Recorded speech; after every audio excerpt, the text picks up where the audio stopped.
I mean, how much of what people experience when it comes to the word depression, how much of it is their life going bad, tragedy, poor health, bad job choices? How much of it is some sort of a weird genetic thing? How much, I mean, there's so many variables as to what causes depression, but such a giant number of people suffer from depression. Well, I think it only, if I'm being honest, I think it's going to get worse. You know, like you look at the way we live and the closer and closer, you've spoken about that. We're just talking about fucking New York. We're not meant to be that confined.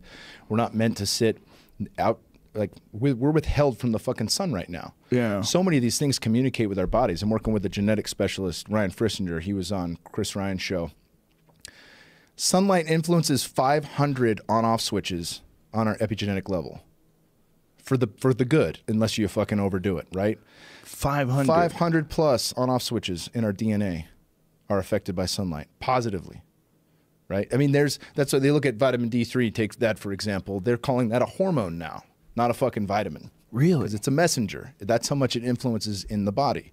Incredibly important. So when you think about all these things like being barefoot, being connected to the earth, going in the fucking ocean, science will catch up in certain ways, but we get fixated on the thing. We get fixated on our phones, on whatever TV is going on. We're closed off from other people. We think, you know, communicating through Facebook is the same as being fucking face-to-face. It's not. You know, and the more we head that direction and we're putting, you know, as you put it, putting fucking shit food in our body for mouth pleasure, that influences the brain, right? 80 to 90% of all of our neurotransmitters are made by the bacteria in our gut. So you think the shit meal is just going to put on 5 pounds. It's not. It might put on 5 pounds, but it's going to fuck your brain up for a while. You make you a little bit more emotional. Fuck with your sharpness, your memory recall. All that's impacted. Sleep's impacted.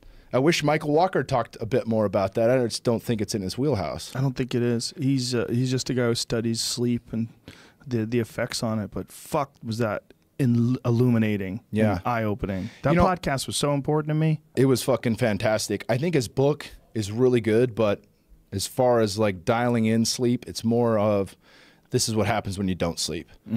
Sleep, the book Sleep by Nick Littlehales is probably my favorite because that gives you it's a fucking how-to guide on how to maximize sleep. And when you were younger, lack of sleep didn't affect you the way it affects you now, right? Correct. Yeah. Everything he talks about, like with that shift that you have that happens in adolescence where you become a night owl, no doubt.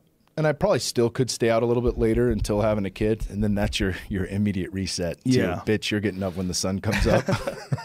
Yeah. Be prepared, sir. Get ready.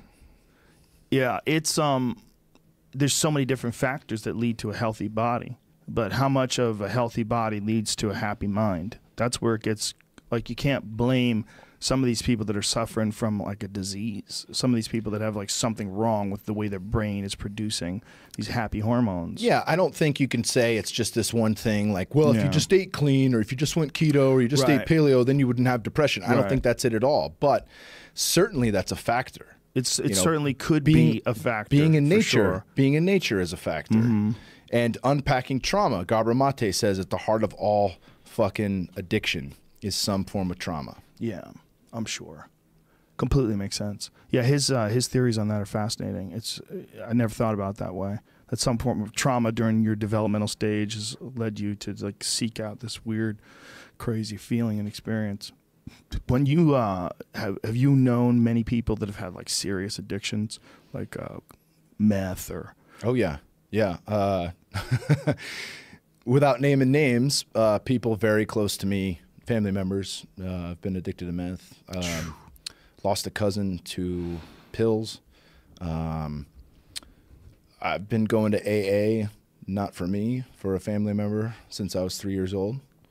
So I've seen that, you know. What is that trauma based? Is like everything, because don't pills just kind of get everybody? Yeah, pills can get everybody. There's no doubt about that. Unless you wean yourself off, you have like real issues, there was right? some trauma there in all of those circumstances. And I'm not saying, you know, pills can fucking grab you. There's no doubt. But certainly with the meth and the alcohol, which was other things, you know, no doubt there was trauma there. Yeah, I've known of quite a few people that got fucked up on pills after operations or injuries or stuff like that. But I know quite a few of them that kicked it. You know, that just realized it was happening. When whoa, down, like Schaub's talked about it quite a bit. When he fought Crow Cop, his nose was destroyed, so they had to rebuild his nose, and he started taking pain pills.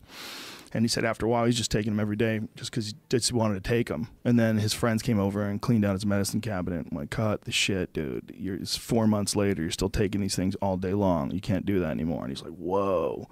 He said he almost didn't even realize he was doing it. It just kind of caught a hold of him. Yeah, shit becomes habit, especially when it's that euphoric. Right? Must be amazing.